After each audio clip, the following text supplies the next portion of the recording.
ఇప్పుడు Sankranti game changer వస్తుంది, దాని మీద మీకుండే ఎక్స్పెక్టేషన్స్ ఏ రేంజ్ లో ఉంటుంది అనుకుంటున్నారు?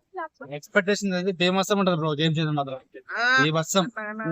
వేరే టాప్ మగరాతుంది చెప్తాం కానీ పోటీ పట్టని చెప్తాం. కానీ ఇప్పుడు మాత్రం గేమ్ చేంజర్ మాత్రం ఆయన ఫాలోయింగ్ ఆయన చెప్పడం కానీ బేమస్సం ఉంటుంది bro. Box office rampage last మొన్న ట్రైలర్ కూడా వచ్చింది, మనం చూస్తే రామ్ చరణ్ గారు అసలు ఆయన యాక్టింగ్ అయితే గానీ ఆయన చేయడం కానీ ఆయన యాక్టింగ్ కానీ బేమస్సం బ్రో. ట్రైలర్ చూసిన తర్వాత అసలు మీకు ఏమనిపించింది? ఆయన డ్యూయల్ రోల్, డబుల్ రోల్ చేశారు కదా, ట్రిపుల్ రోల్ ఉందా? ఓకే, చూసి ట్రిపుల్ ఉంది.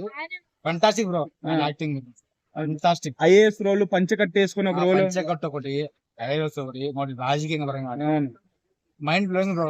చెప్తే కాదు, ఫైట్స్ ఇంకే రకంగా ఉంటాయి, ఫైట్స్ కూడా నెక్స్ట్ లెవెల్ లో ఉంది కదా ట్రైలర్ లో. బీభత్సం బ్రో, చెప్తున్నా కదా బీభత్సం. అవునా? అంతే, నేను చెప్పలేను, మీకు అర్థం కాదు. సంక్రాంతికి ఇండియా వేడిగా కొడితే ఒక 1000 కోట్లు కలెక్ట్ చేద్దాం.